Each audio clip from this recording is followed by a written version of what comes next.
عارفہ میری بچپن کی سہیلی تھی اور رشتے میں کزن لگتی تھی، مگر ہم دونوں کو دوستی رشتہ داری سے زیادہ پیاری تھی۔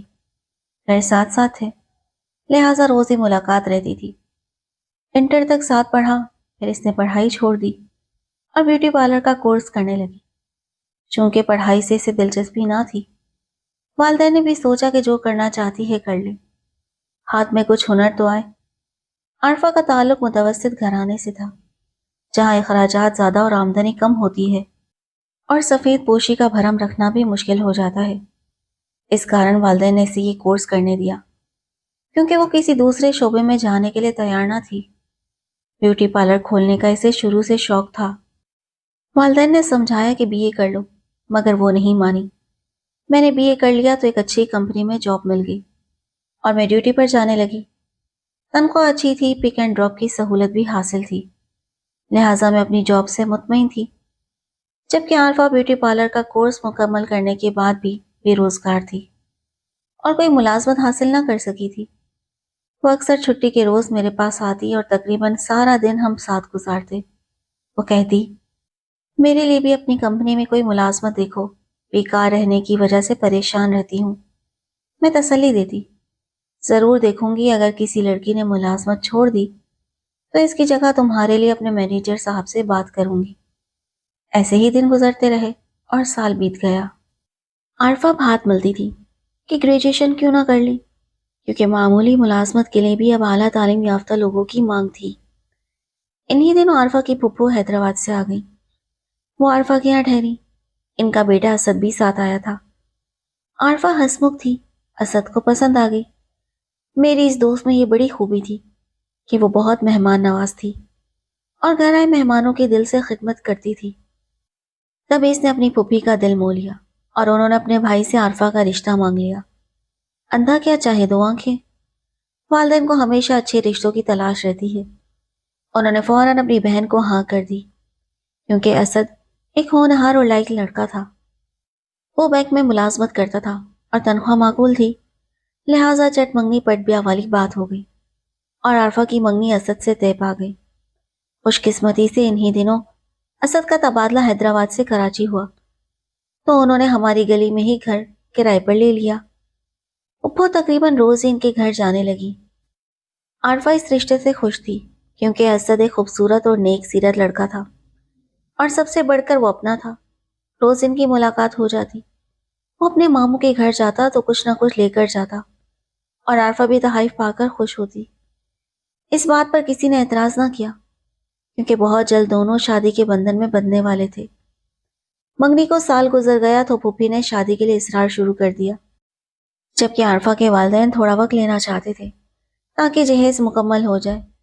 وہ بیٹی کو پورے طریقے اور سلیقے سے رخصت کرنا چاہتے تھے۔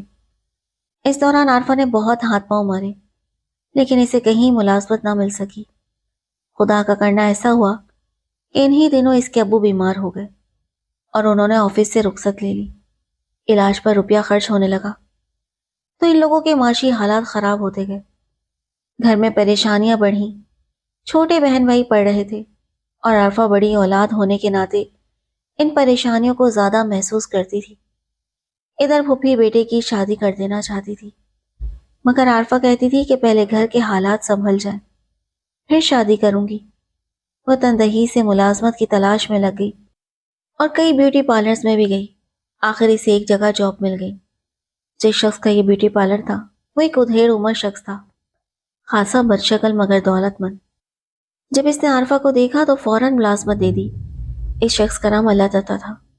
اسے اپنے پارلر میں کسی کارکن کی ضرورت نہ تھی، لیکن عارفہ پہلی نظر میں اسے پسند آ گئی تو اس نے اسے ہاتھ سے جانے نہ دیا اور معقول معاوضے کی پیشکش کر دی، حالانکہ لڑکی کو پہلے سے کام کا کوئی تجربہ نہ تھا۔ عارفہ ملازمت پر جانے لگی۔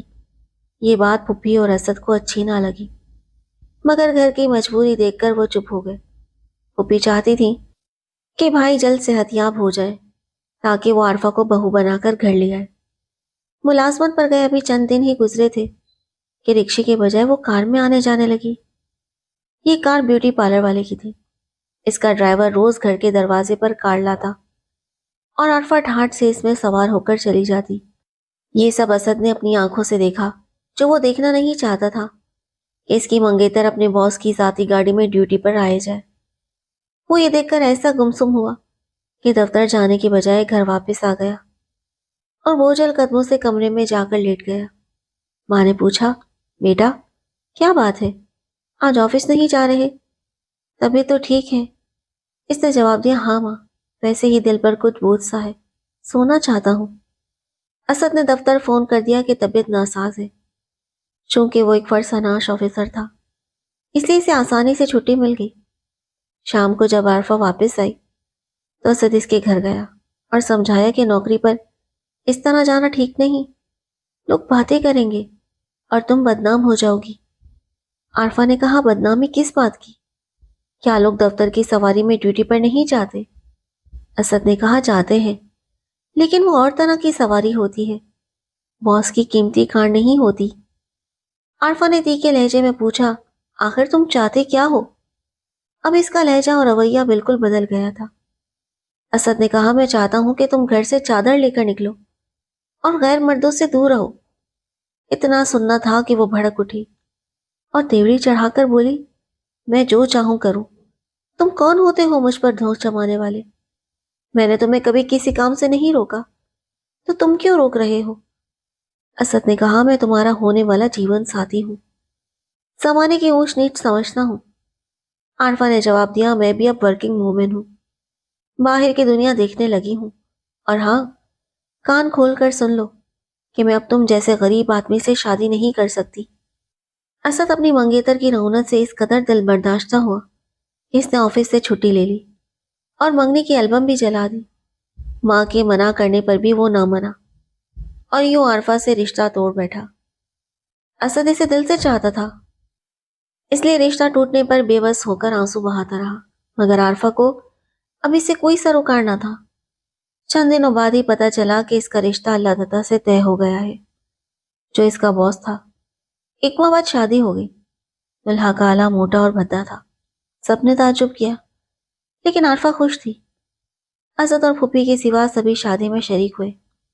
محلے والے رش کر رہے تھے کہ عارفہ کی قسمت کھل گئی ہے۔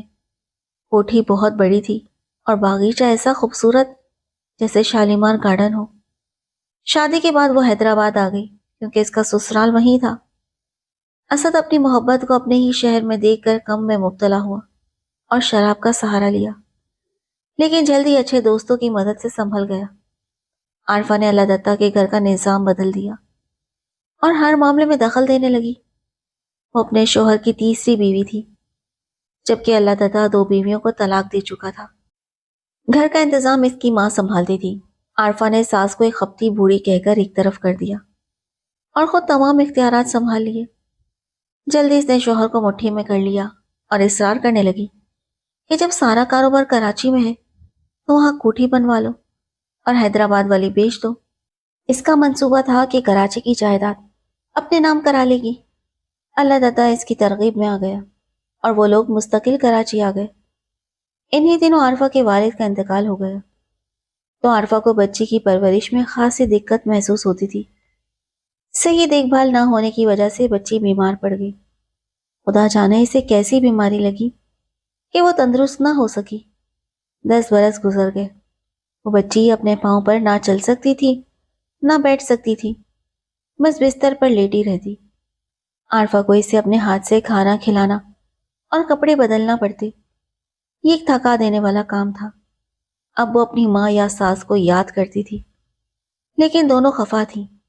ان حالات کی وجہ سے اللہ تعالیٰ کا کاروبار زوال کا شکار ہو گیا اور اس کا بیوٹی پارلر بھی بند ہو گیا۔ اب صرف 3 دکانوں کا کرایہ آتا تھا جس پر گزر بسر ہوتی تھی۔ انہی دنوں بیٹی صوفیہ کی حالت بگڑی تو اسے سرکاری اسپتال لے جانا پڑا۔ جس مکان میں رہتے تھے وہ بک گیا اور کرائے کے مکان میں منتقل ہونا پڑا۔ عارفہ کے کزن محمود نے ترس کھا کر اپنا خالی مکان انہیں رہنے کے لیے دے دیا، جس کا بل بھی وہی ادا کرتا تھا۔ عارفہ اب اپنے شوہر سے لڑنے جھگڑنے لگی کیونکہ بچی کی بیماری اور مفلسی نے اسے چڑچڑا کر دیا تھا۔ اللہ دتہ نے بھی کام کاج چھوڑ دیا اور گھر بیٹھ گیا۔ عارفہ نے بچی کی ذمہ داری سے سونپی اور خود پارلر میں جاب شروع کر دی۔ جب محمود کی بیوی کو پتہ چلا کہ عارفہ ان کے مکان میں ہے تو وہ لڑنے آ گئی اور گھر خالی کروا لیا۔ یہ لوگ مجبوراً ایک گندے نالے کے قریب ایک چھوٹے سے کمرے میں شفٹ ہو گئے۔ انہی دنوں بیٹی کا انتقال ہو گیا تو وہ اور بھی دل گرفتہ ہو گئی۔ اسے اپنی ساس اور سسر کے ساتھ کی گئی زیادتیوں کا احساس ہوا جنہیں اس نے گھر سے بے دخل کر دیا تھا۔ بیٹی کے مرنے کے بعد وہ جاب کے بہانے غیر مردوں سے ملنے لگی، جس پر شوہر نے احتجاج کیا اور اس کی پٹائی کر دی۔ عارفہ نے غصے میں آ کر اسے کھانے میں پارا دے دیا، جس سے اس کی طبیعت بگڑ گئی اور وہ اسپتال میں دم توڑ گیا۔ عارفہ اس کی میت پر بھی نہ آئی اور لوگوں کو بتایا کہ اس کی طلاق ہو چکی تھی۔ انہی دنوں ہمارے آفس میں ایک جگہ خالی ہوئی تو میں نے سفارش کر کے عارفہ کو نوکری دلوا دی۔ وہ پارلر چھوڑ کر ادھر آ گئی۔ وہاں تنویر نامی ایک شخص سے اس کی دوستی ہو گئی جو اپنی ماں کے ساتھ رہتا تھا۔ عارفہ اکثر تنویر کے گھر جانے لگی اور اس کی ماں اسے پسند کرنے لگی۔ تنویر کی عمر کوئی 32 برس تھی اور وہ شادی کرنا چاہتا تھا۔ جب بات آگے بڑھی تو عارفہ نے ان سے جھوٹ بولا کہ وہ غیر شادی شدہ ہے۔ میں نے اسے سمجھایا کہ حقیقت مت چھپاؤ ورنہ نقصان ہوگا، مگر وہ نہ مانی۔ رشتہ طے ہو گیا، لیکن شادی سے چند دن پہلے تنویر کو پتہ چل گیا کہ عارفہ نہ صرف شادی شدہ تھی بلکہ ایک بچی کی ماں بھی تھی اور اب بیوہ ہے۔ تنویر کی ماں نے ایک جھوٹی عورت کو بہو بنانے سے انکار کر دیا اور تنویر نے بھی معذرت کر لی۔ تنویر ملازمت چھوڑ کر واپس سیالکوٹ چلا گیا، جس کا عارفہ کو بہت دکھ ہوا۔ میں اسے سمجھاتی تھی کہ دکھ نہ کرو، اللہ کے ہر کام میں بہتری ہوتی ہے۔ ایک دن وہ بینک میں کسی کام سے گئی تو وہاں اسے اسد نظر آیا جو اپنی اہلیہ اور بچوں کے ساتھ ایک خوش و خرم زندگی گزار رہا تھا۔ اسے دیکھ کر عارفہ کو اپنی تمام غلطیوں اور دولت کی ہوس کا شدت سے احساس ہوا، مگر اب پچھتانے سے کچھ حاصل نہ تھا، کیونکہ اس کا اپنا لگایا ہوا جھوٹ کا پودا اب ایک کانٹے دار درخت بن چکا تھا۔